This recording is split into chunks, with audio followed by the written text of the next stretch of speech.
Do livro sobre a morte de seu irmão Sátiro, de Santo Ambrósio Bispo, século IV. Morramos com Cristo para vivermos com Ele. Percebemos que a morte é lucro e a vida castigo. Por isso, Paulo diz: para mim, viver é Cristo e morrer é lucro. Filipenses 1, 21. Como unir-se a Cristo, Espírito da vida, senão pela morte do corpo? Morramos então com Ele, para com Ele vivermos. Morramos diariamente no desejo e em ato, para que, por esta segregação, nossa alma aprenda a se subtrair das concupiscências corporais, que ela, como se já estivesse nas alturas, onde não a alcançam os desejos terrenos, aceite a imagem da morte para não incorrer no castigo da morte. Pois a lei da carne luta contra a lei do espírito e apoia-se na lei do erro. Mas qual o remédio? Quem me libertará deste corpo de morte? Romanos 7, 24. A graça de Deus, por Jesus Cristo, nosso Senhor, conforme Romanos 7, 25. Temos o médico, usemos o remédio. Nosso remédio é a graça de Cristo e corpo de morte é o nosso corpo.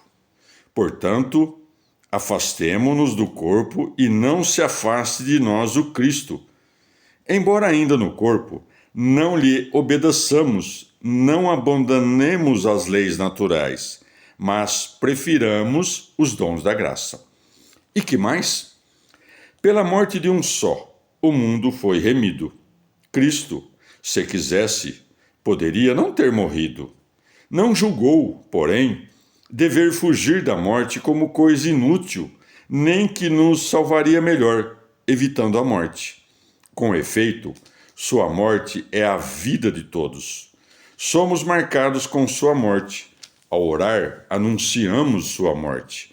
Ao oferecer o sacrifício, pregamos sua morte. Sua morte é vitória, é sacramento, é a solenidade anual do mundo. Não diremos ainda mais sobre sua morte, se provarmos, pelo exemplo divino, que dela resultou a imortalidade e que a morte se redimiu a si mesma. Não se deve lastimar a morte, que é causa da salvação do povo. Não se deve fugir da morte, que o Filho de Deus não rejeitou e da qual não fugiu.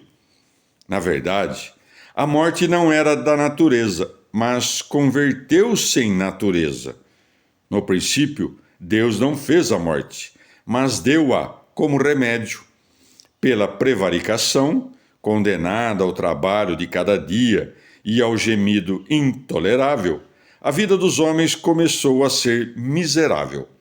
Era preciso dar fim aos males, para que a morte restituísse o que a vida perdera, pois a imortalidade seria mais penosa que benéfica se não fosse promovida pela graça.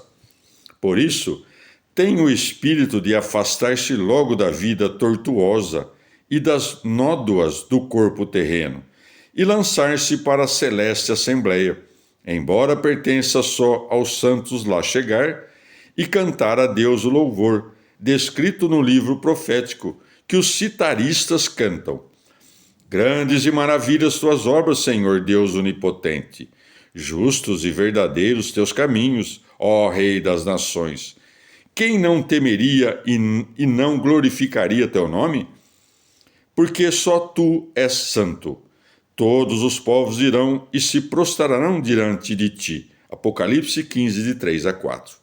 Contemplar também, ó Jesus, tuas núpcias, nas quais a esposa, ao caminho jubiloso de todos, é conduzida da terra ao céu. A ti virá toda a carne. Salmo 64, 3. Já não mais manchada pelo mundo, mas unida ao Espírito. Era isto que o santo Davi desejava, acima de tudo, contemplar e admirar quando dizia: uma só coisa pedi ao Senhor, a ela busco, habitar na casa do Senhor todos os dias de minha vida e ver as delícias do Senhor. Salmo 26, 4.